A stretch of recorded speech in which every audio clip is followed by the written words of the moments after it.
One of Churchill's main weapons is the Royal Air Force, along with its remarkable aircraft, the Spitfire, with its Rolls-Royce engine, one of the best fighter planes in the world.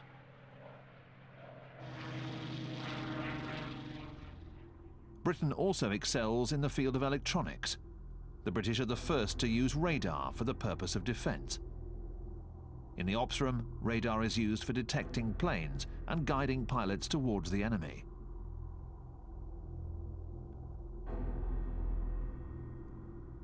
The pilots from all over the British Empire are joined by airmen who have managed to flee their countries under German occupation, or whose governments are in exile in London. Poles, Dutch, Czechs,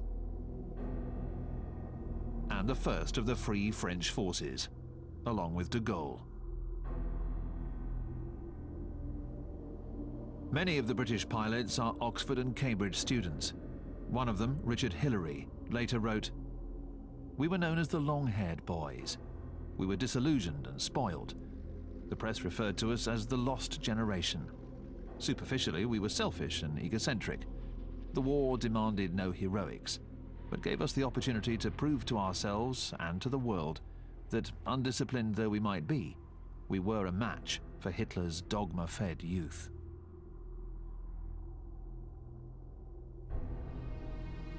These German pilots have been trained by the Hitlerjugend, the Hitler Youth, with the idea of revenge.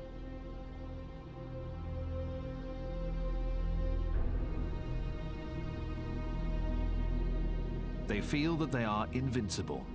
Their leader, Goering, is a popular figure in the regime.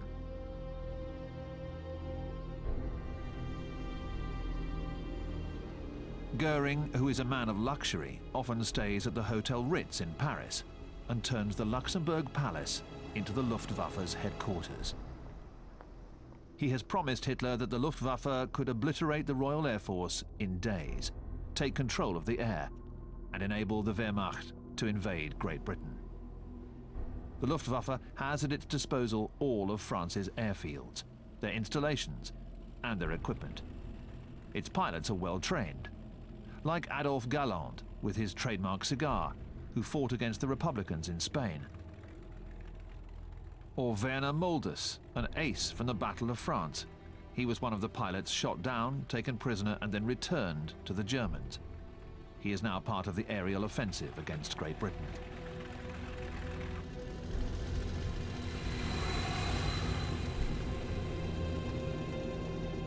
Taking off from these fields in occupied France, the Germans will attack convoys in the Channel, harbours, and airfields in southern England.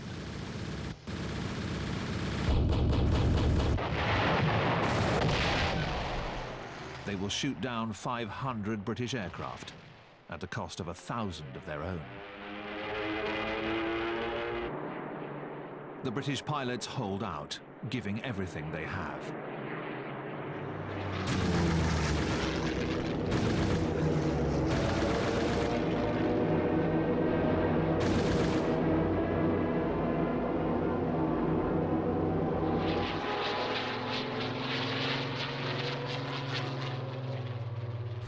Churchill proclaims, "Never in the field of human conflict was so much owed by so many to so few."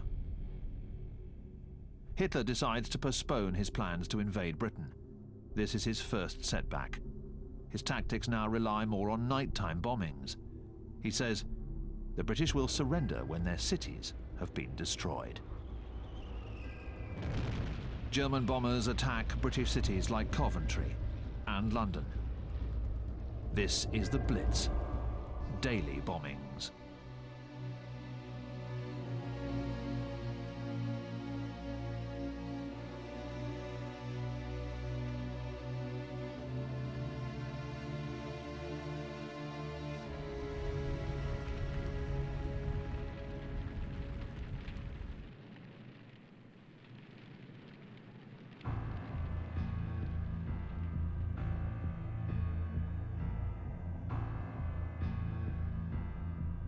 As for the British people, they hold up admirably.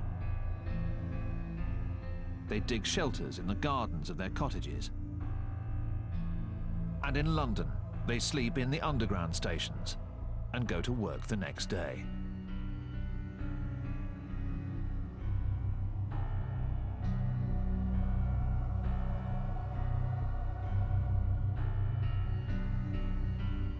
They never lose their confidence or sense of humor.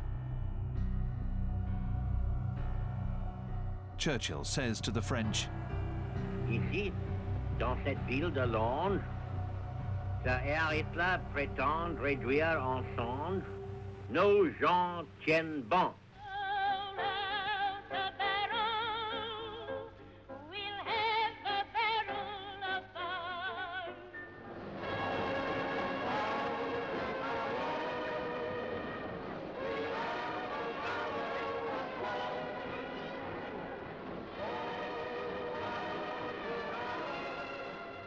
Hitler is exasperated. He will later call Churchill a Jew-ridden half-American drunkard.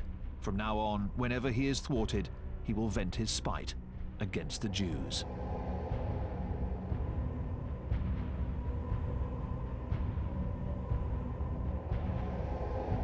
On October the 12th, 1940, on the day of Yom Kippur, the Jews of Warsaw are told that a ghetto would be set up.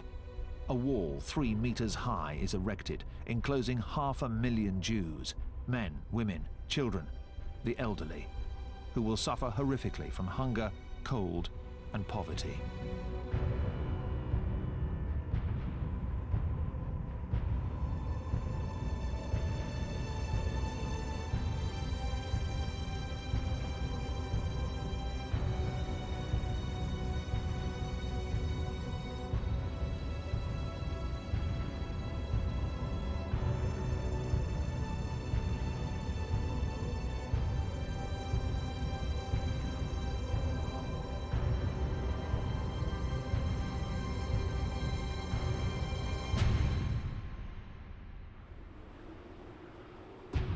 In his chalet in the Bavarian Alps, the Berghof, Hitler is filmed by his mistress Eva Braun as he celebrates New Year, surrounded by the children of Nazi dignitaries.